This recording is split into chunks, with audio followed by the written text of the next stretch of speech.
Buen día a todos, gracias por acompañarnos. Hoy es el segundo día que estamos con la moda en su laberinto.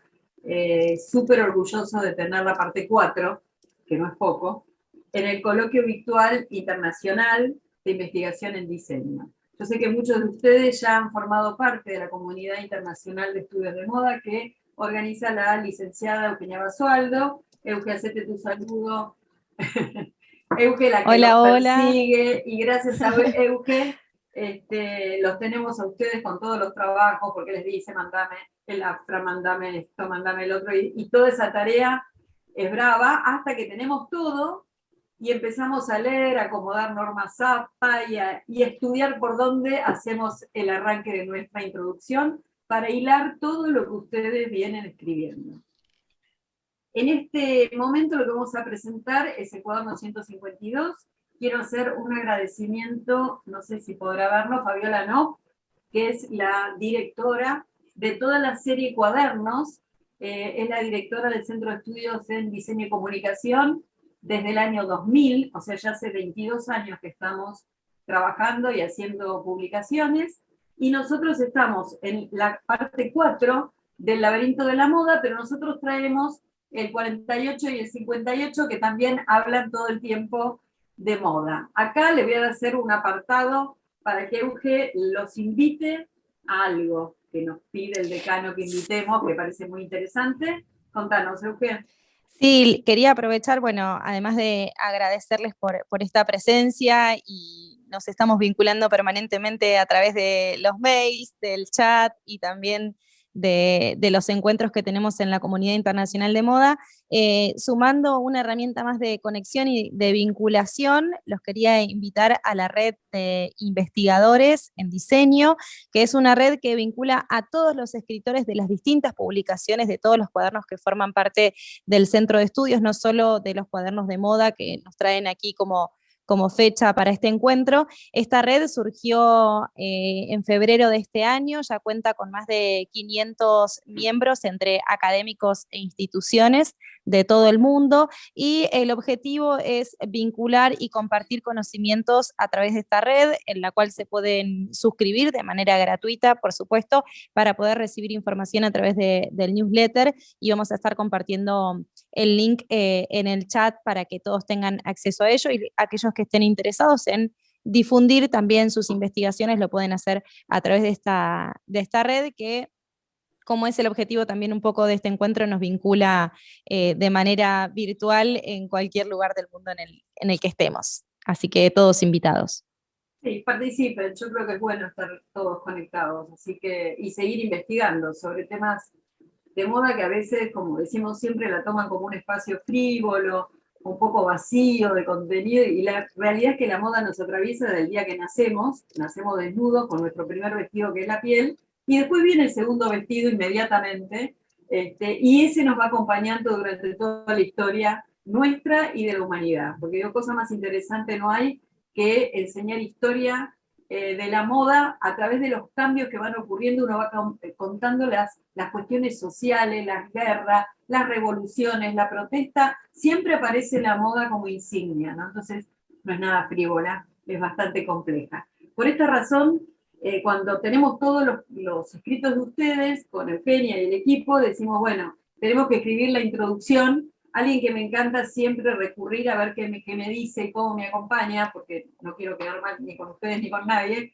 es mi querido Humberto Eco. Siempre va a decir la palabra justa como para que yo pueda arrancar, y les quiero leer lo que dice, un extracto. La sociedad habla diariamente en sus vestidos, en sus ropas, en sus trajes. Quien no sabe escuchar hablar en estos síntomas del habla, la atraviesa a ciegas, no la conoce y no la modifica.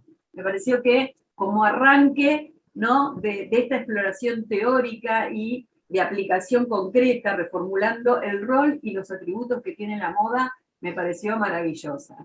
Y después seguí buscando, ¿no?, para encontrarle coherencia, conocimiento y sentido a la moda, otro texto que me pareció impecable, no sé si le va a parecer a usted, si no después lo debatimos, en palabras del personaje de Humberto Eco, Guillermo de Baskerville, en El nombre de la rosa, Él es consciente de ese peligro e ironiza en su diálogo con Atzo de Mel.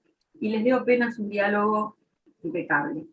Comprendí que, cuando no tenía una respuesta, Guillermo imaginaba una multiplicidad de respuestas posibles, muy distintas unas de otras. Me quedé perplejo, pero entonces me atreví a comentar: ¿aún estáis lejos de la solución? Estoy muy cerca, pero no sé de cuál. O sea que no tenéis una única respuesta para vuestras preguntas. Si la tuviera, Atzo, enseñaría teología en París. ¿En París siempre tienen la respuesta verdadera? Nunca, pero están muy seguros de sus errores. ¿Y vos? Dije con infantil impertinencia. ¿Nunca cometéis errores? A menudo, respondió, pero en lugar de concebir uno solo, imagino muchos, para no convertirme en esclavo de ninguno. O sea, me pareció genial, no sé si le gustó, pero en realidad yo lo que pienso es que no tenemos que ser esclavos de ninguno, sino que abrir la puerta a todos los interrogantes que ustedes plantean dentro de sus escritos, que van a ver en cuanto a los nombres, que son totalmente disímiles unos de otros. Nosotros tratamos de unirlo a través de miradas. Por ejemplo, mirada 1, moda y marca, que ahora vamos a hablar de eso. 2 es moda y semiótica. O sea, no hay una respuesta, hay muchas respuestas. Pues ese texto, dije, es genial. Ni en París me van a dar la respuesta, pero no importa. Bien, para empezar, en la primera mirada, moda y marca, tenemos el lujo de tener a Sergio Luques Ortiz, que nos relata en su escrito Los dueños de la moda, del lujo at fast fashion retail. Él es de la Universidad de Sevilla. Tengo que decirte, Sergio, que Sevilla es hermosa. No sé si vivís en Sevilla, pero Sí, sí. que no, es como sacada de Disney. O sea, Disney la armó y la puso en España. O sea, es maravillosa, maravillosa. Así que quería comentarlo porque quedé enamorada de tu ciudad. No sé si alguien fue a Sevilla, pero realmente es muy inspiradora como ciudad.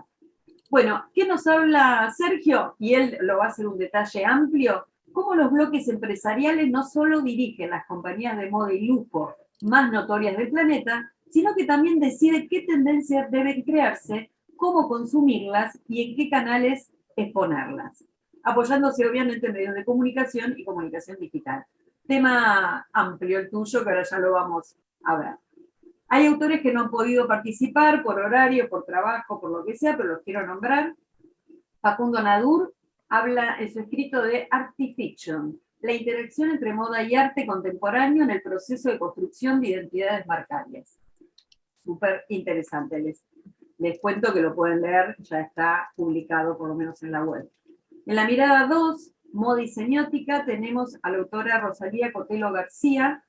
Ella hoy no va a estar, mandó un video y habla de la capacidad evocativa del lenguaje en textos históricos de moda y nos explica cómo en las últimas décadas del siglo XIX y las primeras del XX, las revistas de moda ofrecían raramente ilustraciones a color y la fotografía era solo blanco y negro. El léxico de los textos de moda se revela como un lenguaje necesariamente evocativo, sugerente y sensorial. Esto, Pablo, te une un poco, ¿no? Esto de la imagen.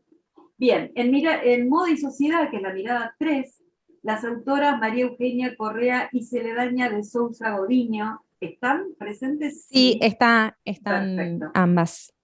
Ellas hablan, bienvenidas, son de la Universidad de Buenos Aires, y Rosalía Cotelo García es de la Universidad Autónoma de Madrid, que me olvidé de indicarlo. María Eugenia Correa y Celedeña Sousa Godiño hablan del diseño para la inclusión al partir del uso de tecnología.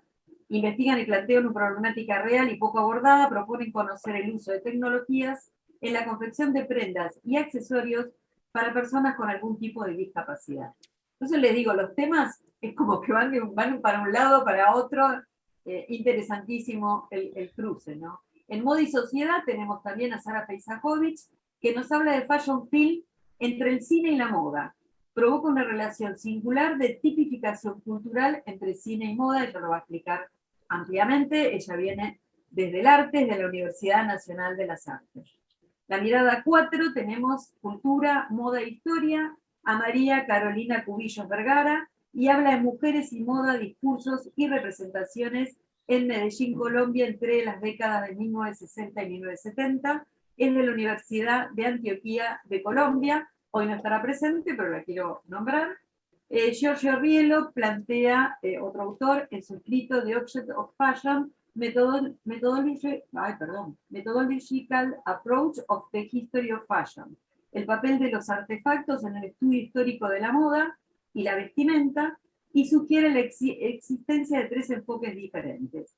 El campo de la historia de la vestimenta, que se remonta del siglo XIX, los estudios de moda, y para cerrar propone lo que denomina la cultura material de la moda, es decir, una metodología híbrida que parte de la antropología y la arqueología, donde el objeto es central para el estudio de las prácticas sociales, culturales y económicas.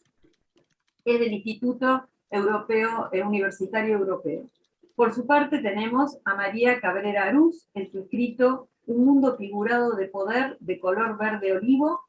Es de la Universidad de Nueva York, pero escribe toda la construcción de la imagen revolucionaria de Fidel Castro, evaluando el impacto y la fuerza política de la misma, y el argumento que se deriva en el escrito es que el uniforme de campaña verde olivo contribuyó a establecer el papel de vanguardia política de la guerrilla liderada por Fidel Castro. Escrito interesantísimo porque ahí mezcla moda y política, ¿no? Directamente, o sea, la moda se va metiendo por todos lados.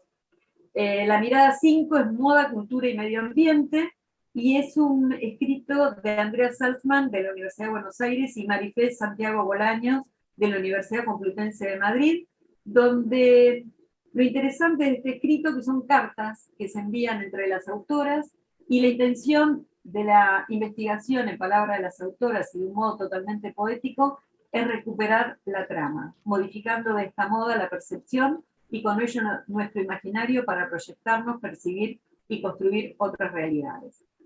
Elizabeth Retamoso, que aquí la tenemos, que es de la Universidad Nacional de Mar del Plata, mapeo y detección de los stakeholders del sector productivo de indumentaria. Nos vas a explicar ampliamente el tema y nos explica la amenaza en el medio ambiente por la producción de indumentaria y el impacto nocivo sobre los recursos naturales y la sociedad. Siguiendo con la línea de medio ambiente, también tenemos, que no la tenemos, pero está en el escrito, Janina Moscoso Barcia, del círculo vicioso a la moda circular, mirada 6, moda y tecnología, en el cual tenemos a Helga María Soto, de la Universidad de Buenos Aires, y su escrito está titulado Estéticas en TikTok, entre lo histórico y lo digital, que era lo que te contaba Pablo, que alguien iba a hablar de TikTok. Estas manifestaciones han proliferado en TikTok, pero pronto se expandieron a otras redes sociales. Poseen múltiples variantes, Dark Academy, Cottagecore, y operan como agentes agrupadores de elementos estilísticos, vestimentarios, pero también se asocian a intereses o actividades específicas, muchas veces inspiradas por un periodo histórico particular. Bueno, luego Pablo Tesoriere nos plantea en su escrito Photoshoot de moda en tiempos de pandemia, cómo la moda se ha tenido que ayornar y transformar, entre otras cosas. Después lo ampliarás en la Universidad de Palermo.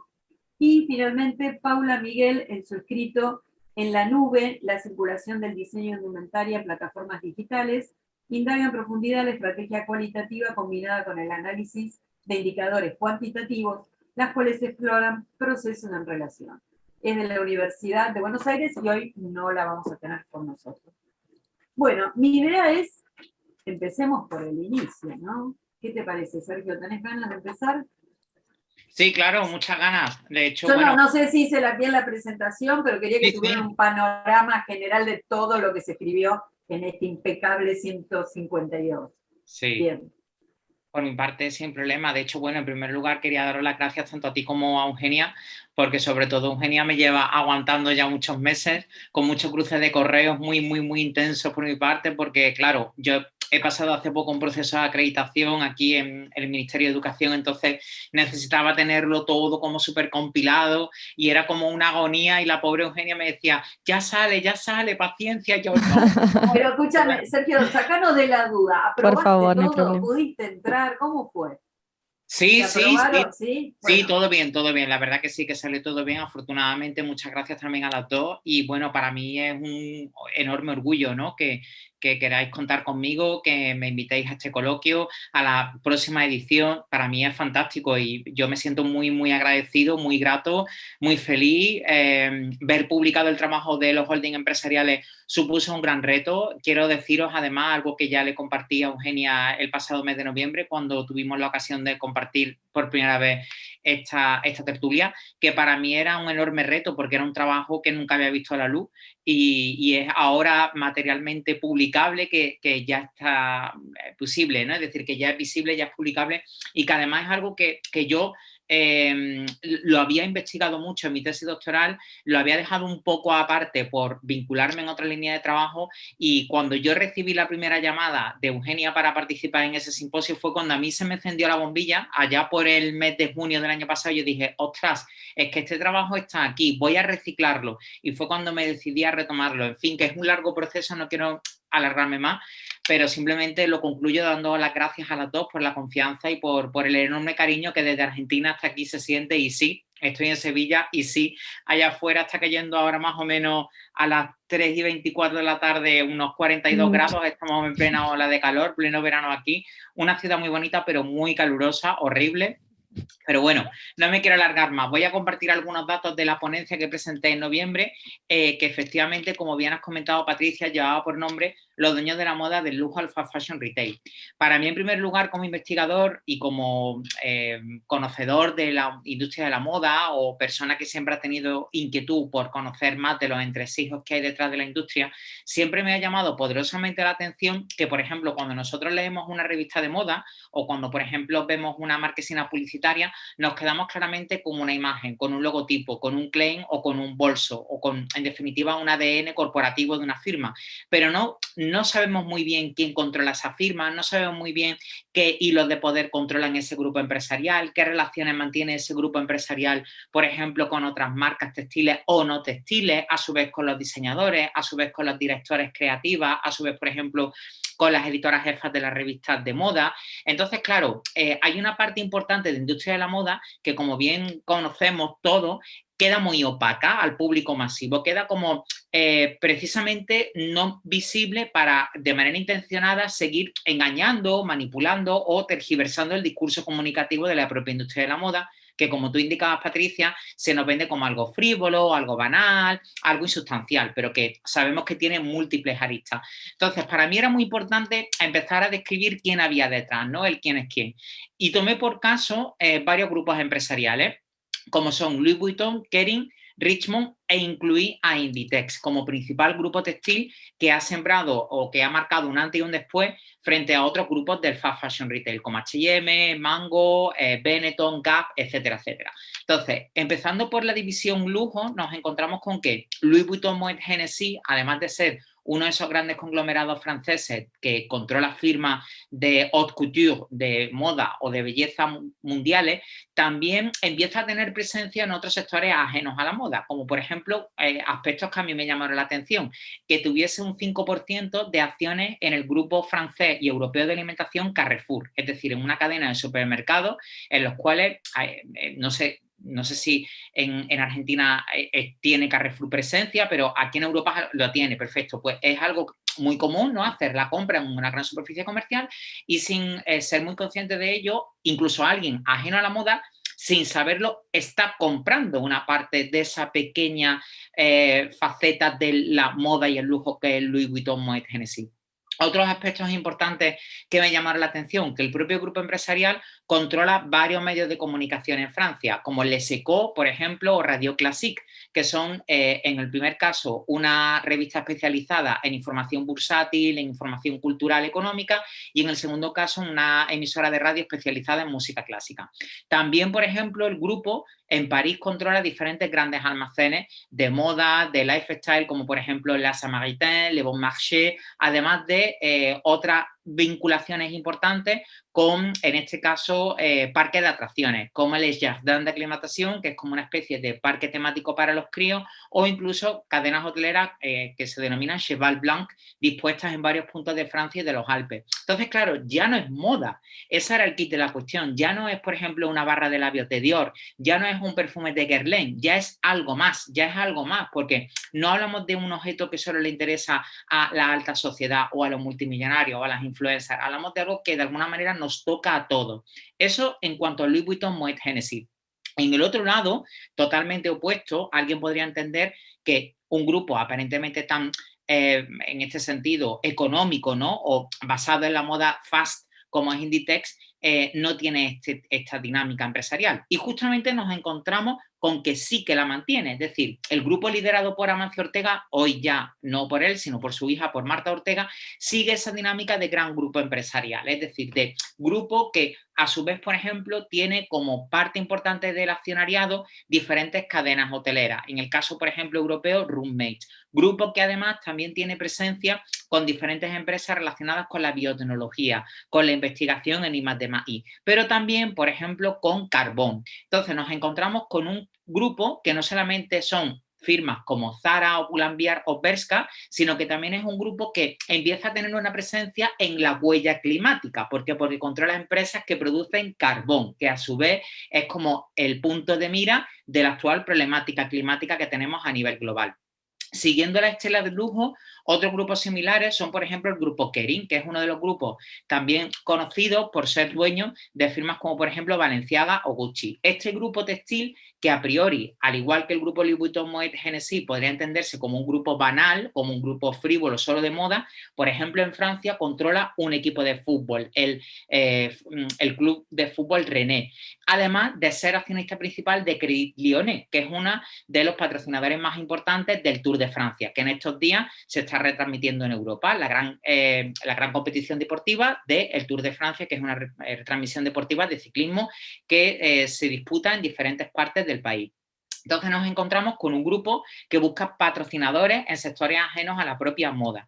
No me quiero extender mucho más para dejar paso, como no puede ser de otra manera, al resto de los compañeros, que estoy deseando también de escucharles, para hablar también de Richemont, que es un grupo que en su origen nace en Sudáfrica, muy vinculado, fijémonos, ¿no?, en algo tan aparentemente extraño a la moda y tan completamente distinto como es la industria tabacalera, y que es justamente de esa industria tabacalera donde empieza a asentarse, primero en Sudáfrica y posteriormente en diferentes polos geométricos o polos geográficos, mejor dicho, de gran interés, como son sobre todo Ginebra, la ciudad de Zúrich y la ciudad de París.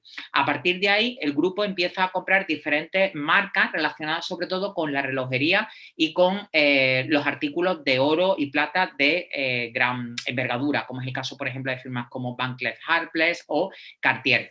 Nos encontramos, por lo tanto, con un grupo que también ha tenido su propia evolución y que llega a nosotros, al consumidor medio o al consumidor masivo, a través hasta incluso de plataformas de e-commerce digital, como es el caso de Jocks.com o Net-a-Porter. Dos plataformas para comprar no solamente moda de alta gama, sino también moda de un precio medio, con firmas como, por ejemplo, pueden ser Ripley Jeans o pueden ser, por ejemplo, Diesel Jeans, es decir, no es necesario hablar solo de firmas de alta gama, sino de firmas de un segmento económico medio. Entonces, claro, con estos datos, a mí lo que me interesaba muchísimo era plantear que todos estos conglomerados empiezan no solamente a controlar de manera global la industria de la moda, sino que también marcan muy claramente las pautas de las tendencias de moda. Esas tendencias que luego nosotros como consumidores encontramos en tiendas de todo espectro y condición y que, claro, nosotros por tener un conocimiento más o menos amplio de cómo funciona la industria de la moda, igual nos mantenemos un poco al margen de este enfoque mediatizados de tendencias, pero claro, adolescentes, millennials, centennials, que son muy permeables a las tendencias, todo esto les impacta. Entonces, claro, ellos no pueden quizá entender una tendencia de Louis Vuitton, pero sí que conocen a Louis Vuitton, por ejemplo, porque lo escuchan en una canción de trap o porque lo escuchan o lo ven en un videoclip. Se van a una tienda como es Shine o se van, por ejemplo, a Zara y buscan esa copia de Louis Vuitton. Entonces, al final la moda también les llega a ellos. ¿Por qué? Porque esos grandes grupos empresariales han creado la tendencia, que ellos van a ir consumiendo, por supuesto, a una escala económica adaptada. adjunté varios esquemas en los que se puede ver muy bien las representaciones de los grupos empresariales y su evolución, además de plantear ya algunas conclusiones, principalmente el hecho de que todos los que estamos aquí tengamos que seguir investigando, que al final es algo que a todos nos une y nos enriquece, y que sobre todo le demos una dignificación a la propia industria de la moda o a la propia moda desde la academia. Yo he sido el primero que muchas veces he dicho, la moda no es solo comprar trapos o comprar ropa o gastar dinero, la moda es mucho más, y aún a día de hoy, ya en pleno siglo XXI, sigue costando que esto llegue, es decir, sigue costando que a nivel academia esto se entienda, se sigue percibiendo como algo insustancial. Así que coloquios de este tipo son muy necesarios para darle a la moda su lugar necesario, que qué duda cabe, tiene una parte de show business muy importante, pero también la tiene de investigación y por eso estamos aquí. Así que bueno, por mi parte nada más, no quiero extenderme mucho más, daros de nuevo las gracias a las dos y a todos los demás y nada, si queréis que debatamos o planteemos alguna cuestión, pues yo por mí encantado. Sí, sí, lo vamos a hacer. Igual te juro, te iba escuchando y digo, me asusta cómo se infiltra todo. O sea, Sí. cómo de una cosa infiltra en el supermercado, que me compré el queso y es un efecto, digamos, asusta bastante, ¿no? Y creo que es un fenómeno que no hay que estudiar el marketing por arriba, sino como ellos solapadamente van trabajando otro tipo de marketing por detrás y todo deriva de este imaginario de querer pertenecer a determinadas marcas que uno no va a llegar, pero ellos infiltran y hacen que vos compres otras cosas, otras cuestiones. Muy, muy interesante, Sergio, para debatirlo y mucho. Me encantó tu presentación, muy, muy buena. Nos está pidiendo, si todo le parece bien, Sara Peisajovic, creo que tiene una actividad media urgente, entonces nos pidió si puede ser la segunda, creo que puede serlo. ¿Cómo están? ¿Cómo estás, Sara? Así que vamos Bien. a respetar esto. Muchas gracias, Sergio, y te felicito. Que podamos... Gracias a las dos. felicitaciones por tu título. Gracias. Y Sara nos habla del Fashion Film entre cine y la moda. Sara es especialista, es crítica de arte, o sea que viene de otra área completamente distinta y se nos sumerge en este mundo de la moda. Así que es muy interesante escucharla. ¿Te parece, Sara? ¿Empezamos? Dale, muchas gracias. Bueno, me sumo al agradecimiento de Sergio. En realidad, vacaciones de invierno, estoy en casa, me quedo, pero capaz que hay algún momento en donde tengo que salir disparando, entonces por eso quería asegurarme un ratito para compartirles un poco los... Sí, Pablo, buen día. Con Pablo tenemos un ida y vuelta mucho más cercano, pero bueno, estos momentos de encuentro son muy fructíferos, ¿no? Para la comunidad que investiga y que le gusta estos vínculos de las prácticas vestimentarias con otros, bueno, en mi caso lenguajes artísticos, pero bueno, ya vemos que toca distintas temáticas, ¿no? En esta oportunidad voy a charlar sobre el Fashion Film, que Pablo también en otros cuadernos abordó, ese universo, ¿no?, de las producciones cortas cinematográficas. Yo lo que hago es un recorte muy específico, más allá de algunos casos en particular, sino desde la mirada, ¿no?, y la lupa que le voy a poner a ese corpus de investigación, que tiene que ver más que nada con una perspectiva artística, ¿sí? Como decía Patricia, soy crítica de arte, por ende el enfoque que le doy a mis investigaciones tiene que ver con ese vínculo entre determinadas prácticas vestimentarias y algunos lenguajes artísticos, ¿no? Yo creo que una de las tesis primarias tiene que ver con esta suerte de apropiación, lo digo entre comillas en el buen sentido, retomando un poco el apropiacionismo, ¿no?, como práctica artística, que surgen en los 70, la teoría del arte hegemónica lo va a marcar en los 70, pero la realidad es que desde Duchamp tenemos prácticas apropiacionistas, ¿no? Entonces yo lo que percibo es que en dentro del sistema de la moda, algunas prácticas vestimentarias se apropian de lenguajes artísticos. Hablé del desfile performático en su momento, también hice mención a las tapas de revista, y en esta oportunidad me voy a enfocar en cómo el cine es retomado por la moda en diferentes instancias, ¿no? Si uno hace una periodización, una suerte de historia muy breve, muy rápida, de lo que es el lenguaje cinematográfico en relación con el diseño, bueno, esto que mencionaba Patricia, esta capacidad como de tipificación que aporta el cinematógrafo es concreta, ¿no? Veíamos que en un determinado momento del cine clásico eran las películas que impartían la moda del momento, ¿no? Un poco como solapado con las revistas de moda, que ya databan de muchísimos años, siglos, vamos a decir, que hay publicaciones de moda, pero digo, el cine venía a ofrecer esa nueva tendencia, esa moda, muchos diseñadores se hicieron eco de ese juego, de esa operatoria, y tenemos el caso, por ejemplo, de Givenchy, firmando en los créditos como el diseñador, cuando por supuesto había una diseñadora de vestuario, que si no recuerdo mal era Edith Heath, películas como por ejemplo Desayuno en Tiffany, como por ejemplo Sabrina, ¿no?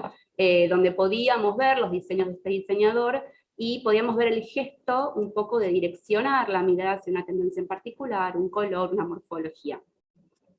Eso, que no es novedoso ya en el siglo XXI, lo podemos percibir, a mi entender, en los fashion films, ¿no? Diferentes situaciones, ¿no? Se me viene a la cabeza muy rápidamente la cuestión de la pandemia, para nada menor, que bueno, provocó como un jaque en lo que es el sistema de la moda, y abrió el juego hacia otras prácticas, ¿no? Para mostrar, por ejemplo, las colecciones. Ya vimos que muchos, bueno, como decía Sergio, marcas de lujo, pero también marcas un poco más accesibles, en una escala menor, se apropiaron, ¿sí?, del recurso del fashion film para dar a conocer su colección. Es en ese entramado donde yo despunto algunas cuestiones que tienen que ver con lo artístico en el formato fashion film. ¿Sí? Me corro un poquito de lo que quizá estudió Pablo, que tiene que ver con esta cuestión desde la comunicación, de una estrategia concreta, ¿no? Para dar a conocer las ideas de moda, y me sumerjo un poco más en las cuestiones estilísticas o de estos rasgos de la historia del cine, donde podemos ver cómo el anclaje artístico es concreto y propone justamente esto que veníamos comentando, que venía comentando Sergio, este corrimiento, ¿no? Desde la cuestión o la perspectiva de lo frívolo de la moda, de esta cuestión de lo meramente comercial, bueno, para abordar quizá una cuestión más poética, una cuestión de una huella artística que pueda generar otras otras experiencias en el espectador, ¿no? Entonces, es ese lugar donde el ensayo va como a ir recorriendo distintos ejemplos, algunos ejemplos que quizás son más conocidos, por supuesto que abordo los trabajos hechos por Prada, ¿no? Porque más allá de que es una marca pionera en lo que es el fashion film, tiene como distintas series de fashion film que se pueden ver en sus páginas, por supuesto en las redes sociales, que es como una de las patas, ¿no?, del fashion film, la cuestión de las redes sociales, esa eclosión de las redes sociales permitió la circulación democrática, también entre comillas, porque es otro capítulo aparte hablar de lo democrático, pero digo, permitió que cualquiera en distintos puntos del planeta pueda acceder con un celular y una cuenta de Instagram, por ejemplo, o de YouTube, a experimentar esos discursos artísticos en la moda, ¿no? Y por otro lado, otra cuestión fundamental también tiene que ver con el videoclip, ¿no? Y en la década del 90, en la otra oportunidad que tuvimos con Eugenia, charlando sobre algunas de las investigaciones, aparece esta década del 90, ¿no? Y también hablando un poco de cómo uno puede relatar la historia de la moda, sirviéndose de estos casos, de estas décadas que fueron estos momentos coyunturales, estos cambios sociales, políticos, económicos. Bueno, los 90 fueron fundamentales en un antes y un después, ¿no?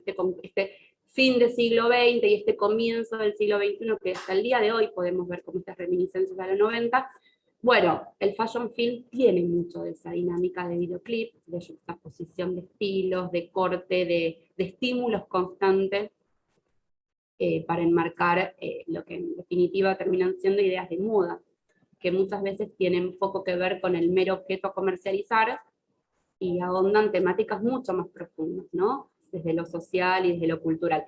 Así que yo no sé si me extendí mucho o poco, pero en realidad en el texto van a ver ejemplos concretos, van a ver los ejemplos de Prada, como les comentaba, van a ver un ejemplo que es el de Muta, que es un fashion film que tiene sus años ya, que está realizado por una directora nacional como Lucrecia Martel, de escala internacional, pero digo, hay mucho de sus motivos, de sus filmografías, que están presentes en ese fashion film. También tenemos la trilogía de Prada, ¿sí? Del perfume Candy. Digo, hay distintos ejemplos para que después puedan ir a YouTube y hacer clic y poder percibir un poco este desarrollo que les comparto. Está escrito. Eso. Muy bueno. ¿Sabes Sí. qué pensaba? Que en el fashion film, que puede coincidir Pablo, la ironía, la moda se apropia de la ironía, ¿no? Se puede reír de un montón de cosas y sin ofender a nadie porque es moda.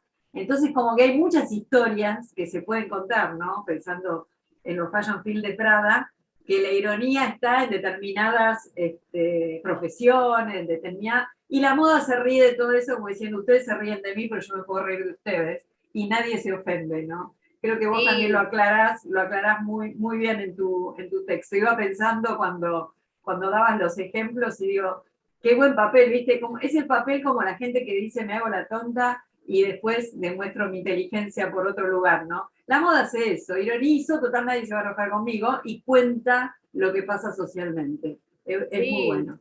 Totalmente. El ejemplo de Prada, por ejemplo, es Therapy, que es uno de hace no genial. tanto.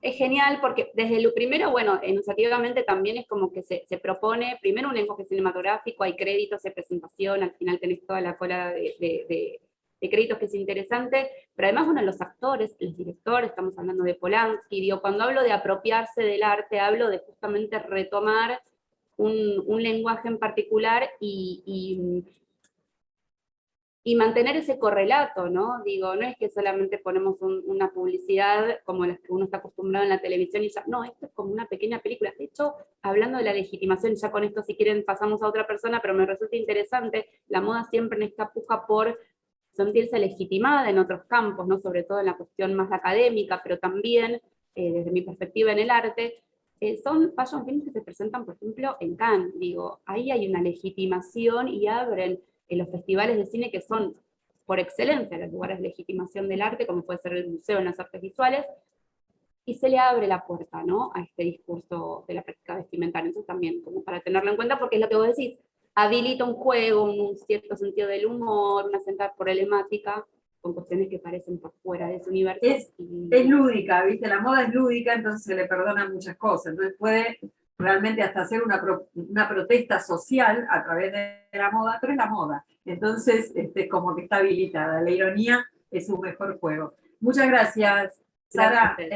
Un placer escucharte siempre. Me encanta y el escrito es impecable. Así que léanlo. Muy, muy bueno. Bueno, tienen ganas de hablar María Eugenia Correa y Celedania de Sousa Godiño para hablarnos de su tema, que saltamos a otra cosa totalmente distinta, pero también preocupante en todo lo que es moda, y por ahí no mirado con intensidad o no comunicado con intensidad, porque yo creo que se hacen muchas cosas y como que no tienen buena pantalla, entonces no se comunican tanto. Ustedes me lo contarán mejor. Bueno, pues, buenos días. Empezá vos, Eli, si querés. Hola, sí, bueno, empiezo yo. Nosotros somos parte del grupo Diseño Sociedad del Instituto Gino Germani. Eugenia es nuestra directora y bueno, y yo dentro de este grupo trabajo diseño e inclusión, ¿no? Pensada a las personas con discapacidad. Bueno, este tema fue parte de mi tesis de doctorado, donde percibo el tema, ¿no?, de la vestimenta como parte, la moda, ¿no?, específicamente la vestimenta, las prendas, los accesorios, pero como parte de la presentación social del individuo, ¿no? Y nosotros, como la discapacidad, como el grupo que podemos decir que tiene el mayor grado de vulnerabilidad, también el campo de la moda está como afuera. Por más que esta moda sea lúdica, como hablaba Patricia antes, las personas con discapacidad como están ahí muy, muy alejadas de este mundo. Y también hay la necesidad, porque ahí hablamos del diseño universal, varios conceptos que van estando como vueltas dentro del campo del diseño, la moda, que tiene a ver con la flexibilidad, con la comunidad. Para trabajar esto, nosotros dentro de la sociología, yo también dentro de la economía, tuvimos como mirar los conceptos de distintas maneras. Por ejemplo, tuvimos problemas para plantear el diseño universal en el campo sociológico, porque había como una confusión también con el cuerpo universal, ¿no? Y no es de eso que se trata, sin de esta que el diseño pueda solucionar el problema, y es por eso que también entra el tema de la tecnología. En la Argentina es todavía innovador la temática, podemos decir así, ¿no? hay, como nosotros en el artículo planteamos, 2 emprendimientos que vienen como trabajando el tema de la temática. Todavía la ley de talles, ¿no? Que para nosotros es un avance, el tema de la economía, antropometría, y la discapacidad todavía es una problemática, porque el escáner, por ejemplo, no acepta a una persona sentada.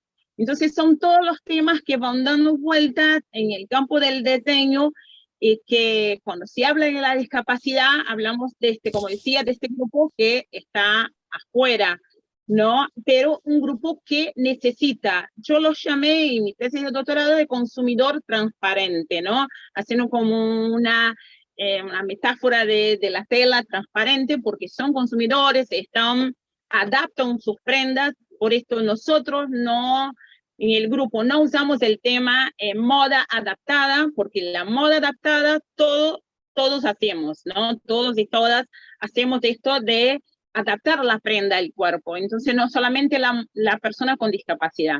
Bueno, la discapacidad tiene toda los términos todavía dan muchas vueltas y es como complicado hablar en 5 minutos y tan poco tiempo, pero como traer esto de la relevancia que tiene el diseño para solucionar un problema, cuando uno puede pensar que una persona con discapacidad puede llevar a entre 45 minutos y 2 horas y media para vestirse, ¿no? Y de vestirse. Perdón por el portuñol, y me quedo un poco nerviosa cuando hablo así. Pero, bueno, entonces sería más o menos esto, y ahora le paso a Euge para que pueda especificar un poco más. Gracias, Ele. Bueno, la verdad es que sí, nosotros formamos parte del grupo de estudios de diseño y sociedad, y bueno, desde ahí estamos trabajando como distintos temas que tienen que ver con el diseño social, con el diseño, digamos, pensado. Entendemos que hay un nuevo modelo social, un nuevo modelo de sociedad que está cambiando, digamos, las sociedades, por supuesto, permanentemente están cambiando, y más ahora donde los cambios se producen con una velocidad, creo que como nunca antes. Entonces, a todo esto, digamos, a los cambios y a las necesidades nuevas que se plasman también en este nuevo modelo, y digo nuevo modelo con la idea y con la mirada puesta en los valores y en los patrones que están también acompañando estos nuevos cambios, que tienen que ver con más apertura, con más diversidad, con más integración, con una necesidad de mayor inclusión, digamos, como la caída de esos relatos predominantes, ¿sí? Como del modelo hegemónico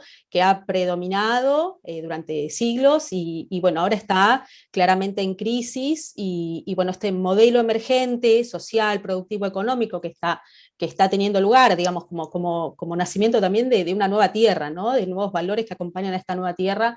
Creemos que este diseño inclusivo, este diseño social, por ponerle en términos así más amplios, también acompaña a esta emergencia de este nuevo modelo. Lo que sí vemos que todavía es algo muy reciente, muy incipiente. Hablamos, como mencionó Cele recién, de 2 casos, nosotros trabajamos 2 casos en el artículo.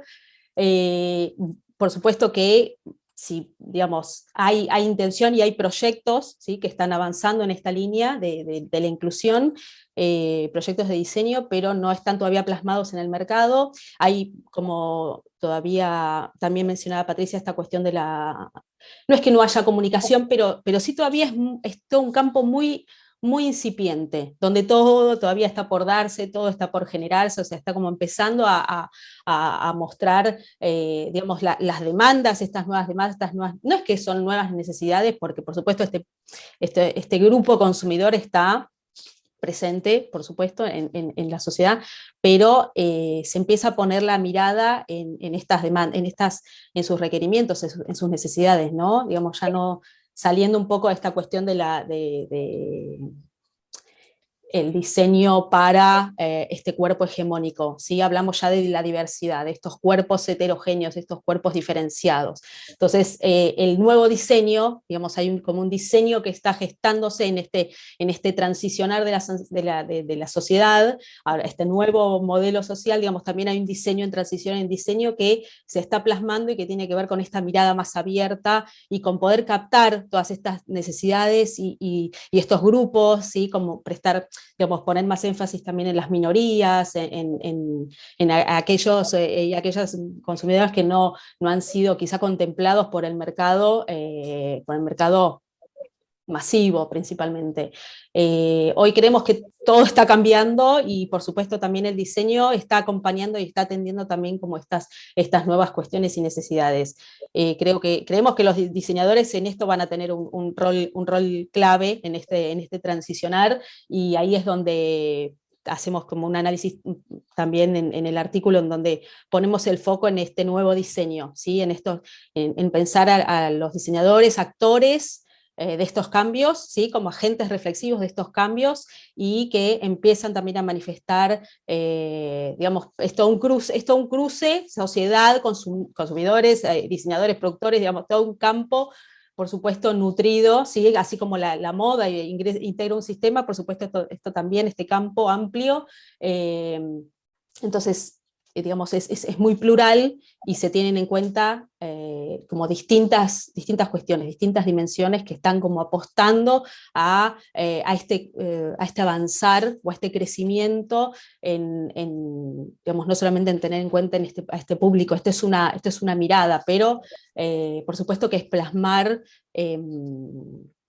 cuestiones que antes no se daban y que ahora sí están empezando a darse y están empezando a tener visibilidad. Entonces, en esto el diseño tiene un rol interesante, ¿sí? Eso es lo que nos interesó, que por supuesto hay que seguirlo profundizando, porque es algo, como decimos, incipiente, es algo que va, digamos, que va, no sé si se ve ese crecimiento, pero va como dando sus pasitos, ¿sí? En este campo, y bueno, eso es lo interesante, poder estudiarlos y estudiar estos cambios y entender también este rol clave que tiene el diseño en poder acompañar estos cambios, estas demandas, estas actitudes con habilidades nuevas también, que se van, por supuesto, desarrollando en el quehacer mismo, en el desarrollo mismo de la sociedad, de la disciplina y demás.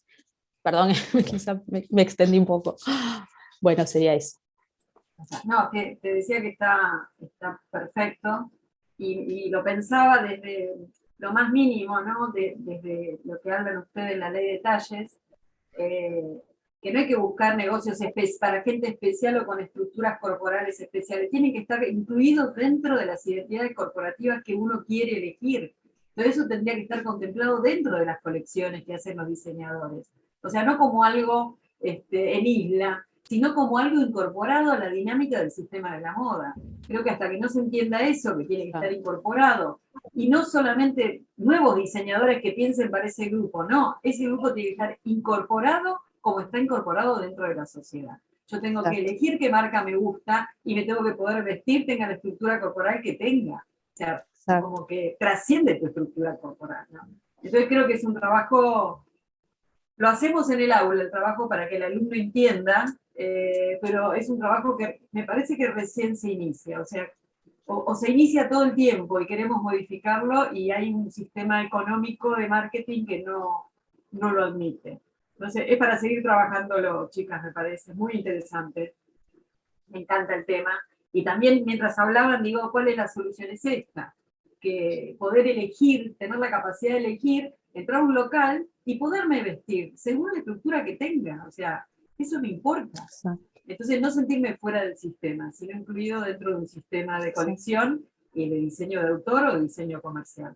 Así que bueno, me parece muy bien que lo expongan, y que lo expongan como los gritos, ¿no? Porque hay que empezar a que nos escuchen un poco más. Muy, muy lindo tema, gracias. Muchas gracias, muchas gracias. Debatiendo. Y acá... Patricia, perdón, perdón. quiero interrumpir unos minutos para invitar a todos los participantes que están vinculados hoy con nosotros a que puedan interactuar y realizar sus consultas y comentarios a través del chat, que está abierto para eso.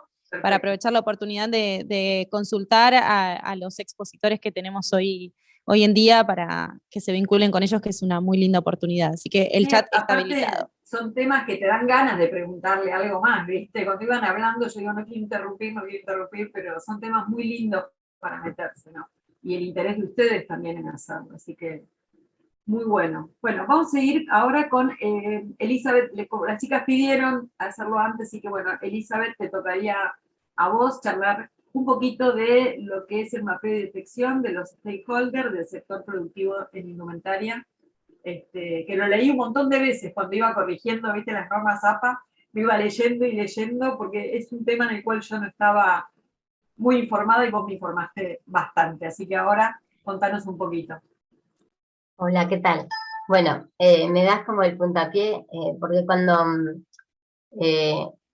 supe que eran 5 minutos, digo, bueno, ¿cómo hago? ¿Qué hago? Bueno, en realidad quiero contar los fundamentos de este trabajo, porque cuando uno dice stakeholders, ¿qué es eso? Diseño de indumentaria, sostenibilidad, como que se está haciendo una ensalada grande, y por ahí estaba escuchando que como que son, lo que decía justamente Eugenia recién con Celedaña, creo que era Cele, vamos a decirle, que son como cosas incipientes en esta búsqueda que yo trabajo en sostenibilidad desde el 2011, indumentaria y sostenibilidad.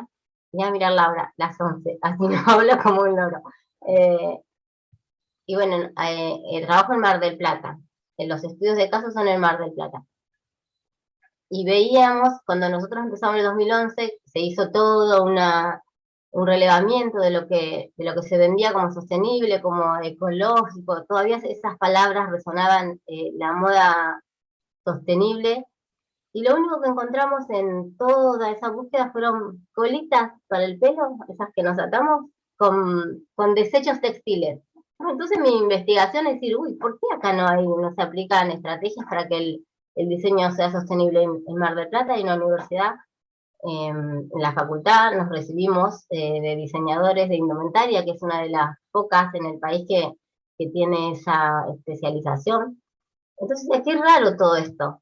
Y ahora, mientras yo empecé ese estudio, nos encontramos con empresas en las cuales ya se piensan como sostenibles, están categorizadas, tienen certificación B, o sea que yo como que siempre fui corriendo detrás de la sostenibilidad de la indumentaria, entendiendo qué, viendo qué hacer, pero bueno, es como para que vean la ensalada en la que siempre ando, y en la que, bueno, surgen estas cosas de para dónde vamos, en esa desesperación, por decirlo de alguna manera, de ver cómo nosotros en Argentina implementamos estrategias para que ese producto final sea menos contaminante, nos encontramos con los stakeholders.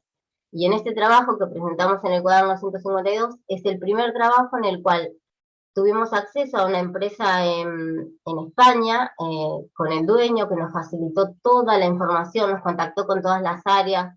Entonces nosotros tratamos de ver cómo trabajan ellos y de qué manera nosotros podíamos traer un poquito o adaptar, porque nosotros tenemos el mercado de indumentaria argentina o marplatense, tiene una caracterización muy marcada, se terceriza, no se pueden seguir los pasos productivos, no se sabe por dónde va la ropa, quién la hizo, en general, ¿no? Porque ahora hay empresas que lo están logrando, lo están haciendo.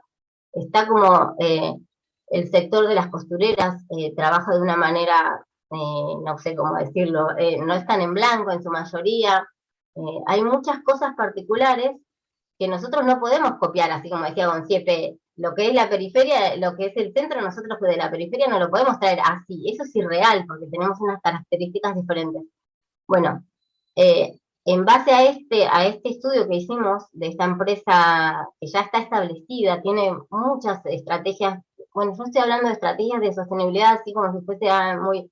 Durante el ciclo de vida de la indumentaria, en los distintos eslabones, desde el diseño se trata de aplicar estrategias que impliquen la reducción del impacto del producto final, ¿no? Bueno, durante todo el ciclo de vida. La idea es que ese ciclo sea circular, por ahí leí que había un trabajo del ciclo de circular y lineal. Bueno, y no lineal, circular es cuando en lugar de tirarlo a la basura, vuelve al ciclo y se recicla o se reusa. Esa es la idea del diseño circular. Bueno, sigo yo en mi ensalada de cosas así contándole. después del estudio de esta empresa, lo que notamos, lo que vimos como característica es que los actores sociales con los cuales se relacionaba en el ciclo productivo, había determinados actores que eran especiales, por decirlo de alguna manera. Eran actores relevantes para que la empresa pueda aplicar esas estrategias. Y ahí fue como que vinculamos a los stakeholders que vienen de la responsabilidad social empresarial, no son ni del diseño ni de la sostenibilidad. Entonces, bueno, linkeamos eso y armamos como una hipótesis pensando en que si la empresa se relaciona de manera correcta o detecta a sus stakeholders, va a tener mayor posibilidad de poder incorporar estrategias de diseño y finalmente producir con menor impacto. Bueno, en este trabajo que presentamos hicimos un mapeo de los actores sociales, de esos stakeholders que nosotros suponíamos eran unos stakeholders teóricos, por decirlo de alguna manera. Nosotros, basados en una categorización que encontramos hacia Wheeler y Silampa, mapeamos los actores sociales, estos stakeholders relevantes, que pensamos que son los con los cuales se tenía que contactar la empresa, y después, con el estudio de la empresa, vimos con los reales, decía, con cuáles de esos que nosotros suponíamos se están relacionando. Entonces la hipótesis fue que se estaban relacionando con los stakeholders correctos para poder aplicar las estrategias. Bueno, finalmente en el trabajo se ve que sí se relacionan en un 68% y además se vincula como si se relaciona con ese stakeholder lograría esta estrategia de diseño, y como que se hace todo un mapeo de las posibles relaciones que puede establecer la empresa para mejorar finalmente el producto. Bueno, de eso se trata toda nuestra ensalada. Es como que estamos vinculando cosas extrañas, estamos en un principio, no extrañas, pero bueno, suena raro. Pero sí es raro, porque bueno, este fue el puntapié inicial para mi tesis doctoral también, en base a eso, a esa hipótesis que teníamos de que si uno se relaciona con los stakeholders, va a lograr implementar las estrategias. Bueno, de eso, a partir de esa base, nosotros acá investigamos 13 empresas en Mar del Plata, y pudimos vincular y establecer en números que es posible, que ayuda, que colabora, y bueno, es una manera diferente de encarar la aplicación de estrategias de diseño, porque generalmente en indumentaria vos decís diseño sostenible y estás hablando de la tela, el ahorro de energía, no hablas de las relaciones que podés establecer. Y bueno, en un siguiente trabajo que estábamos ahora presentando, que lo mandé a Eugenia hace poco, se va a hablar de esas pruebas que nosotros encontramos que sí colabora, si uno se relaciona, si la empresa detecta a sus stakeholders, se relaciona con los stakeholders, mejora el producto finalmente. Para salirnos nosotros como industria nacional y acá en Mar del Plata, salirnos de esas búsquedas de materiales, búsquedas que sí son necesarias, pero esto es como un paso más o otra posibilidad de ser sostenible sin aplicar las estrategias que conocemos normalmente, a las más conocidas, el material, la energía, la reducción de agua y todas esas que son, por suerte, ya un poco más conocidas. Bueno, ahí está, eso era un poco el paneo de lo mío, y en el trabajo se explica mejor, pero yo quería explicar de dónde salían estas cosas, estas vinculaciones. No, está perfecto. Sí, sí, sí. Aparte es entendible. Vos decís, esto es una ensalada. La realidad es que son muchas cosas que hay que tener como variables para manejar, digamos. Me parece que Mar del Plata, voy a caer en lo básico, pero el textil de lana es fuertísimo, digamos, y no lo han hecho tan fuerte como para impactar en toda la Argentina, y debe ser por el tipo de trabajo, cómo tienen a sus empleados, de dónde, bueno, hay como un montón de factores que impactan, ¿no? Porque el material lo tienen y tienen un buen producto que los identifica en un mercado, pero no están trabajando todas las otras acciones laterales que tenés que tener en cuenta para sostener un sistema de la moda un poco más saludable, digamos, un poco más sano, ¿no? Creo que por eso te digo, se entendió perfecto todo, Elizabeth. Muy, muy bien. Gracias. Me encanta lo que hacen en Mar del Plata igual. Me gusta, me encanta Mar del Plata. Así que no sé el frío que debe hacer, deben estar muertos de frío, pero como está Sergio muerto de calor, es un equilibrio, ¿viste? Es así.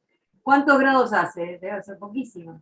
No sé, hoy en la mañana hizo -6, tipo a las 4 de la mañana hacía -6 grados, y después nos levantamos a las 9 y así de escarcha Yo vivo un poquito más alejada de Mar del Plata, donde todavía ves hielo grueso que te queda en el parabrisas del auto, en todo el pasto, te llueve, vos ves del techo que cae agua, y Hermoso, está derritiendo el hermoso. hielo. Arrancar la mañana así es fascinante. Bueno, Eli, gracias. Vamos a No. pasar a Helga. ¿Qué te parece, Helga? Vamos con otros temas, que es más tecnológico, ¿no?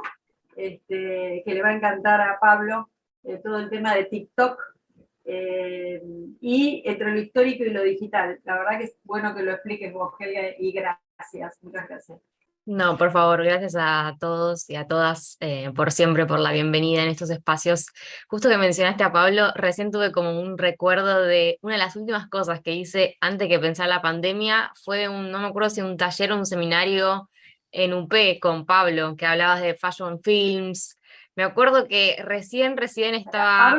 Pablo tiene a mis alumnas enamoradas y ahora Helga también hizo un curso con vos. Pablo, vos sos más famoso, impresionante. Me acuerdo patente que estábamos todas esperando a entrar a la clase y que estábamos con el alcohol en gel porque recién se veía que venía algo raro y bueno, nada, pasó todo este tiempo en el medio. Creo que estaba Eugenia también, que la crucé en la entrada. Pero bueno, nada, el tema que les voy a presentar hoy también está muy atravesado por la pandemia y obviamente por todo el tiempo que pasamos mirando las pantallas, pensando también en cómo creció TikTok a partir de la pandemia. En Google Trends se ve esto súper claro, como a partir de marzo del 2020 aumentaron muchísimas las búsquedas de TikTok y de ciertos términos que se utilizan mucho en TikTok como el do it yourself, las estéticas, que ahora voy a explicar un poco más de qué se trata. Pero bueno, es un tema que obviamente se transformó y creció de manera exponencial a través de la pandemia, ¿no? Y el tema que, como bien decía Patricia al principio, que trato en este artículo, son lo que se llama estéticas o aesthetics en TikTok, que si bien no nacen en TikTok, es parte de una genealogía más larga de Internet, ¿no? Es un poco esas palabras o esos términos que surgen en Internet y que después empiezan a tomar vida propia, empiezan a transformar su significado y aparecer en otras redes sociales, tanto en YouTube como por ejemplo en Tumblr. No sé si alguien ubica Tumblr, es muy de mi adolescencia, ¿no? Pero también una red social muy visual, con mucha presencia de moda y diseño, ¿no? También esto es importante, como hay redes sociales donde se nota que son como semilleros para nuevas ideas visuales, que después se trasladan obviamente a la calle, a las pasarelas, también a las marcas de moda. Y bueno, en esto de las estéticas, en TikTok empezó a crecer mucho esta idea de la estética como una especie de subgrupo o subcultura. Yo en el artículo lo menciono así, como hago un paralelismo con las subculturas quizás de los 60, de los 70, un poco quizás recuerdan a las tribus urbanas, no sé si se acuerdan de los 2000 y algo de acá en Argentina, se usaba mucho esta idea de la tribu urbana. ¿Por qué? Porque obviamente la palabra estética no refiere a un grupo, no refiere a un comportamiento, sino que es una rama específica de la filosofía, del estudio del arte, de lo bello, de lo no bello. Pero bueno, acá está entendido como una especie de subgrupo, ¿no? O como de nicho creativo, que creo que también lo hemos hablado en algún otro encuentro acá de la UP, no me acuerdo si en la comunidad internacional, no me acuerdo bien en cuál, pero esto de los grupos de pertenencia, ¿no? Entre las redes sociales, y como los marcadores visuales de estos grupos de pertenencia. Y en este caso, estas estéticas funcionan de esa manera, ¿no? Como grupos de pertenencia que están marcados a través de ciertos rasgos visuales, pero que también en este caso también están muy vinculados a la idea del lifestyle, de ciertas actividades específicas, ¿no? Y me interesaban sobre todo estas estéticas porque muchas están relacionadas con lo histórico, que es una de mis áreas de interés dentro de la moda más fuertes. Muchas están inspiradas por esta búsqueda. Por ejemplo, los dos ejemplos que uso son Dark Academia y Cottagecore. Cottagecore es más como la búsqueda de este idilio pastoril, ¿no? Recuerda mucho a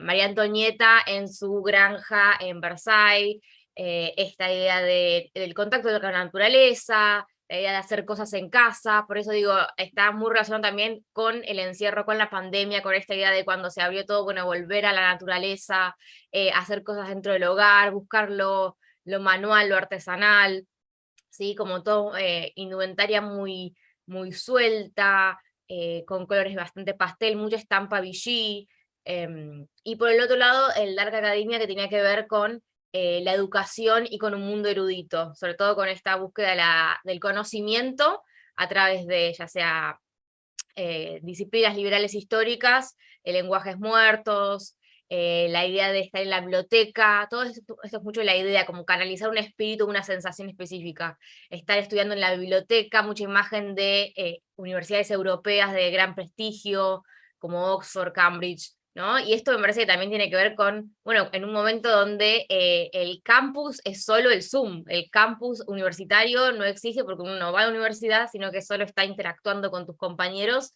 a través de WhatsApp, a través del Meet. Bueno, me parece que es como súper normal o entendible que, bueno, que canalizamos esta falta de un campus real, armando medio un mundo de fantasía, a través de esta idealización y romantización de cómo era la educación hace 100 años, 50 años, ¿no? Pero bueno, esto es un poco un resumen, para no hacerla demasiado larga. Lo último que me gustaría retomar acá es que, si bien estos dos ejemplos que tomo yo tienen una gran cuota de romantización, como muchos de los consumidores de estas estéticas y de discursos son de la generación más joven, de los centennials, y están muy atravesados por todo lo que tiene que ver problemáticas sociales, ¿no? Con una idea de la conciencia sobre ya sea la naturaleza, las injusticias sociales, el sexismo, la homofobia. Siempre hay como una cuota de crítica hacia esa época, ¿no? Como que no queda solo en la idealización, sino está en la de, bueno, ¿de qué manera podríamos tomar esto de manera crítica y tomar esto de una manera juiciosa que no sea simplemente una fantasía, ¿no? Como que se combinan un poco las dos cosas, también por un poco la generación que consume este contenido. Así que nada, era un poco eso, y un placer verlos a varios. También a las chicas del Nino Germani las vi hace poco, a principio de año, pero bueno, siempre es bueno verlos a todos. Está bueno, Helga, porque hace unos años que estoy detectando que los estudiantes, cuando tienen que inspirarse en algo, se van a un pasado, pero un pasado muy lejano, no un pasado muy próximo. No sé qué está pasando, ¿no? Pero a una lengua muerta. Entonces, rescato de la lengua muerta un nombre para una identidad nueva de marca, pero es como que todo el tiempo, bueno, un poco el comentario de la posmodernidad, ¿no? Me vuelvo al pasado porque el futuro es tremendo y no lo quiero mirar para adelante, ¿no? Entonces, en esta posmodernidad metida dentro de esta hipermodernidad, yo creo que hay esta mirada. Por eso también vuelven las películas épicas, o sea, es como que se vuelve una escenografía de fantasía, en realidad, un poco para escapar de la verdadera realidad, ¿no?, que estamos viviendo. Yo eso es lo que siento con los estudiantes, pero es un poco lo que vos contás. No sé, Pablo, ahora que te toca hablar a vos, si estás un poco de acuerdo en lo que es las estéticas visuales, ¿no? Bien, gracias, Helga. Gracias. ¿Me toca a mí? Sí. Ah, bien. Sí, estaba escuchando atentamente, muy interesante. Sí, es lo que está pasando ahora continuamente, ¿no? Ese mixeo y sí, tiene que ver con la actualidad, tiene que ver también con la rapidez del lenguaje también de los centennials y esa búsqueda también hacia el atrás es muy notorio. Bueno, yo en este caso investigué sobre un tema muy actual que es photoshoot en tiempos de pandemia, frente al encierro, frente a la imposibilidad que había en el mundo en general y también en la moda, al principio de la pandemia, en el 2020, donde los fotógrafos no podíamos trabajar, los que filmábamos tampoco, las modelos tampoco, todos estábamos encerrados. Aparece la tecnología una vez más como una aliada. Y el primero que rompe con esta nueva metodología, con este nuevo paradigma, es un fotógrafo italiano que se llama Alessio Albi, quien trabaja muchísimo en moda hace ya muchos años y está muy interesado en todo lo que son las nuevas tecnologías, y él, teniendo amigas modelos, amigas actrices, decide convertir esa llamada coloquial, ese WhatsApp, ese FaceTime coloquial, en una producción de moda. rompiendo con muchos paradigmas tradicionales del mundo de la fotografía de moda, o sea, nos olvidamos de los flashes, nos olvidamos del estudio, nos olvidamos también del maquillaje, nos olvidamos del estilismo, y hacemos una foto por medio de un celular, y esa foto deja de ser una foto social y es una foto moda en la actualidad. Termina formando parte de una editorial, termina formando parte de la revista Vogue, termina formando parte de las redes sociales. Entonces se rompe con muchos paradigmas y por otro lado muestra un poco cómo la moda se va ayornando a esta actualidad. Y de alguna manera esa foto sacada desde un celular termina siendo esta nueva foto moda, este nuevo paradigma que rompe, y de alguna manera se genera de vuelta un abordaje de trabajo dentro del mundo de la moda que estaba paralizado hacía varios meses. Por otro lado, demuestra mucha democracia, porque la modelo tenía que, de alguna manera, maquillarse ella, de alguna manera tenía que proveerse de su propia ropa que tenía en su casa, y previo una investigación por medio de celulares con el fotógrafo, decidir en qué lado de su casa hacer la producción de fotos y cómo trabajar con la luz que podía llegar a entrar de una ventana, cómo trabajar con un velador. O sea, rompemos con todo esto que se genera en una producción tradicional, donde previamente se hace un pre-shooting de luz, previamente hay una persona que maquilla, se decide qué ropa va a haber. Bueno, en este caso se genera esto que yo titulé romper con la cuarta pared del teatro, ¿no? O sea, rompemos de alguna manera con esta idea de la ficción y la realidad, y se hace esto que hoy decía Elizabeth, esta ensalada, que no sabemos si es una producción real, si es una foto entre amigos, y por qué esa foto entre amigos termina siendo la tapa de una editorial de Vogue. Rompiendo también con esto que de alguna manera está generando continuamente mucha atracción, ¿no? Entrar en la casa de la modelo. Quiero conocer el ambiente de esa modelo. Esto que genera Alessio Albi allá por mayo del 2020 genera todo una apertura enorme a nivel internacional, mismo en Argentina. Argentina, la primera producción que se hace en plena pandemia, también por FaceTime, que es una aplicación de Apple, la hace Ricky Sarkany en junio del 2020. Y a partir de esa producción, también otros medios como Para Ti o mismo Gente trabajan con el concepto de, bueno, no nos podemos encontrar, trabajemos virtualmente y las fotos se hacen así. Yo me acuerdo que la primera vez que hablamos de esto con Eugenia Basualdo, Eugenia me decía, bueno, ¿y qué pasa con la calidad de la foto? Porque no es la misma.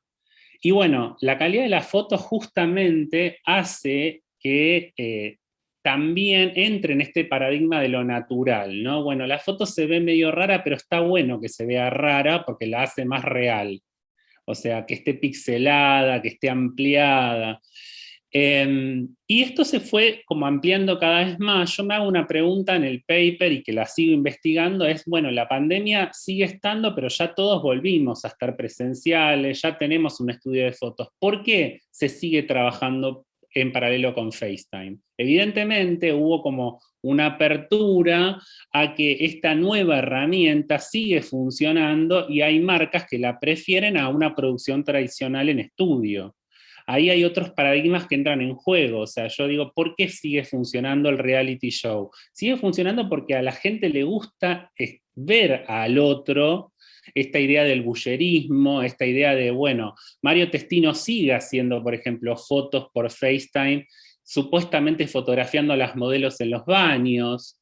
Hay como una idea de entrar en una casa y ya se juega con el lenguaje de, bueno, tratemos de disimular que es natural, pero pensemos que en realidad está todo armado. Que pareciera que la modelo está duchándose, pero en realidad controlemos la luz, controlemos que el sol entre bien. Hay como, desde ese lado fue la investigación, y yo me sigo preguntando por qué sigue funcionando en la actualidad, y que abrió muchos campos, porque por ejemplo no solo quedó en la moda, hay fotógrafos acá en Argentina, fotógrafos de arte contemporáneo que se subieron a este boom, y también hicieron producciones así por medios no solo de FaceTime, también por Zoom. Y lo más interesante para mí es cómo se rompen los paradigmas y cómo la moda logra siempre ayornarse. O sea, había una parálisis total de cómo íbamos a volver a hacer fotos, cómo íbamos a volver a filmar. Se están haciendo, de hecho, fashion films por medio de FaceTime también. Y yo, por ejemplo, tuve alumnas que en el 2020 me presentaron fashion films filmados por medio de aplicaciones, sin salir de sus casas. O sea, esto no solo abarca el mundo profesional, sino también el mundo académico, ¿no? Y cómo la tecnología puede ser una aliada dentro también del mundo de la moda. Así que va por ese lado un poco la investigación, que no la dejé, la sigo trabajando. No, sí, es para seguir trabajando. Mientras vos hablabas, yo pensaba exactamente igual, ¿no? En esta cuestión de guayerismo y esta mirada medievalista, ¿no? Sí. Alta tecnología, mirada medieval, ¿no? O sea, observando la vida interna y la intimidad del otro es como me interesa esta cuestión de producción de moda o de foto, donde me involucro con la vida cotidiana del otro, ¿no? Por eso digo que es para estudiarlo, que es un fenómeno raro, ¿no? Sí. No, y además que se rompe con esto de la calidad también de la imagen. Siempre moda buscó la perfección, que esté todo perfecto, que la calidad, que no se vea ruido en la foto, que no se vean arrugas. Y esto rompe con todo, o sea, de alguna manera al revés. Supuestamente cuanto más natural funciona más. También está dentro del paradigma del fashion film, que también empezó a trabajarse más el detrás de escena, el backstage, mostrar la supuesta realidad en comparación con la ficción realizada, pero yo siempre digo, de realidad no tiene nada, está todo armado. Sí. Como yo digo, las asimetrías compensadas, Sí. O sea, dejan de ser asimetrías, ¿no? Por eso, en realidad son falsas, pero parece que a la gente le está interesando mucho ver eso. Bien, Pablo, muy, muy interesante. O sea, yo creo que todos los temas de ustedes se van cruzando unos con otros, está para debatirlos. Tenemos, si tienen ganas, hay una autora que mandó, Rosalía Cotelo García, que es de la Universidad Autónoma de Madrid, mandó un video cortito, que lo podemos ver, me gustaría por respeto al trabajo de ella, y habla de la capacidad evocativa del lenguaje en textos históricos, justamente algo que estuvimos hablando todo el tiempo y cuidando el lenguaje, ¿no? Y los nuevos lenguajes, en textos históricos de moda, y nos explica cómo en las últimas décadas del siglo XIX y XX y las primeras del XX, las revistas de moda ofrecían raramente ilustraciones en color y la fotografía era solo en blanco y negro. Así que la vamos a escuchar, si les parece. Buenos días, soy Rosalía Cotelo de la Universidad Autónoma de Madrid y he preparado esta presentación en vídeo, dado que, como sabrán,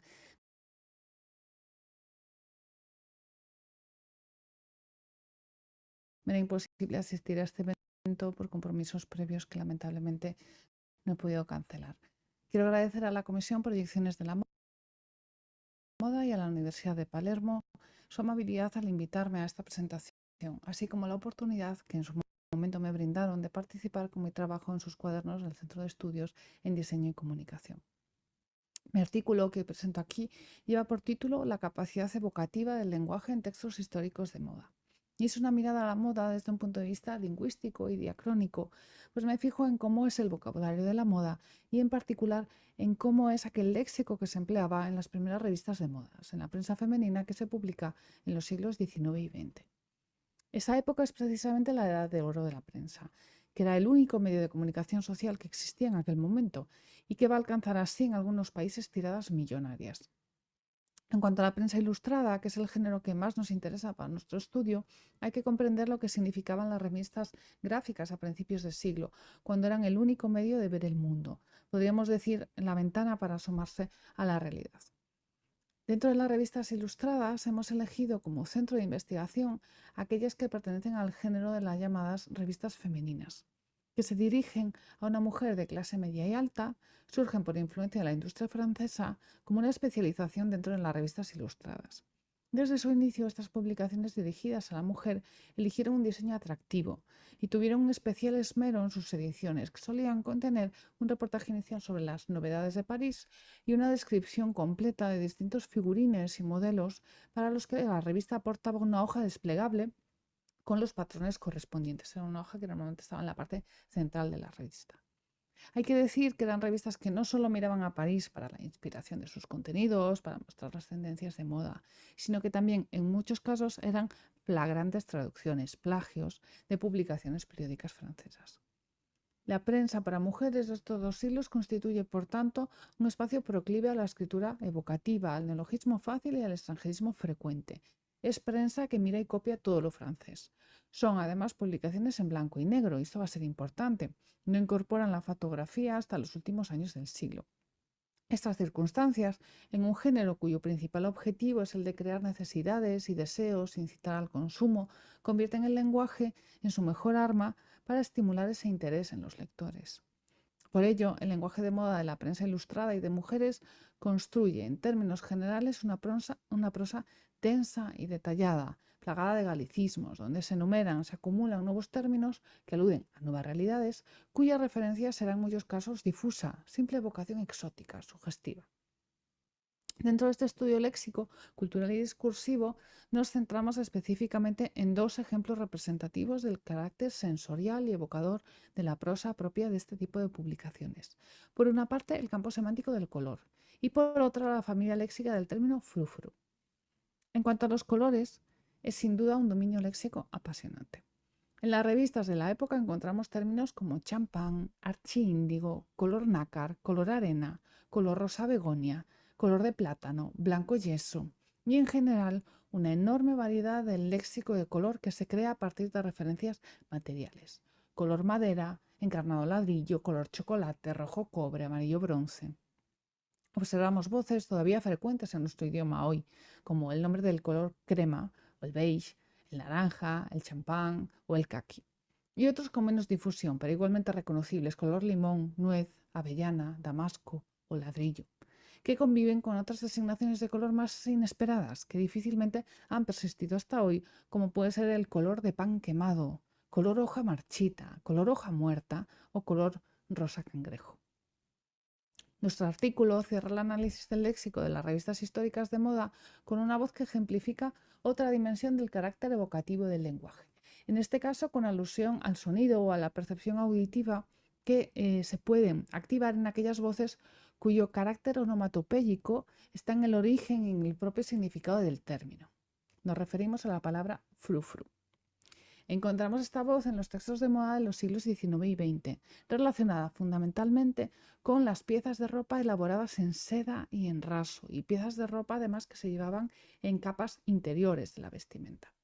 El término suele representarse con guión, pero también sin él, y escrito como calco francés con OU, si bien los diccionarios de la época, españolizantes, protectores del lenguaje, protectores del galicismo, prefieren la variante castellanizada frufru, solo con U y escrito en una sola palabra. En los diccionarios de principios del siglo XX se define como onomatopeya usada para expresar el ruido del roce de las telas de seda o de otras cosas de análoga resistencia. De aquí saldrán las telas frufrutantes, un curioso adjetivo que además era símbolo de lujo y sensualidad. En conclusión, este estudio pretende ser una reivindicación del vocabulario de moda como fuente fructífera y apasionante para el estudio lingüístico, cultural, literario incluso. La prosa de las revistas para mujeres de los siglos XIX y XX es creativa, evocativa, rica en sinestesias y metáforas. El préstamo y el neologismo enriquecen, saturan en ocasiones estos textos, construyendo un tejido que abre enormes posibilidades para la investigación desde muy diversos niveles. Espero que mi presentación les haya interesado y de nuevo me disculpo por no poder estar ahí en línea, en vivo con todos ustedes, ya lo lamento. Si hubiese cualquier cuestión pueden hacérmela llegar a mi correo electrónico que es rosalia.cotelo@uam.es. Atenderé con gusto sus preguntas. Muchísimas gracias y un saludo. Bueno, muy interesante el tema. A mí me encanta esta cuestión del sonido. Incluido dentro del diseño, que es uno de los temas que los diseñadores nunca tenemos en cuenta. Hay una muestra en el Museo del Prado, sensitiva, sensorial, donde uno puede sentir los aromas de los cuadros. Entonces uno toca una flor y se siente un aroma. O sea, están incluyendo, y este tema del frufru viene del sonido de las sedas cuando van moviéndose. Digo, qué bueno que el sonido también esté incluido dentro del diseño. Muy, muy interesante su investigación, lamento no haberla tenido a Rosalía para poder hacerle preguntas. Así que, bueno, yo creo que con esto damos cierre o podemos abrir, como usted diga, Eugenia Basualdo, que es la que me está coordinando.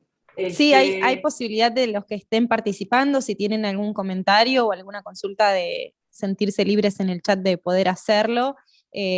Tenemos una gran presencia de expositores y de escritores hoy, así que en estos pocos minutos tratamos de acoplar toda la información que está plasmada en el cuaderno de manera más extensa y detallada, así que los invitamos también a que se tomen su tiempo de leer cada uno de los artículos que hoy brevemente presentaron hoy, pero pueden aprovechar al chat para consultar o enviar saludos o agradecimientos, lo que quieran hacer a través del chat antes de cerrar la comisión. Acá, pedirles que escriban para el próximo, por favor. Los comprometemos en vivo. Los queremos comprometer en vivo, ya que les vemos las caras, no solo por mail, sino que sigamos indagando sobre todas estas cuestiones académicas que, como verán, son de interés para todos, desde el área de formación académica que tengamos, nos interesa absolutamente. Así que comprometerlos para que escriban y agradecerles este tiempo, que yo sé, Sergio, por ejemplo, se tuvo que ir, pero bueno,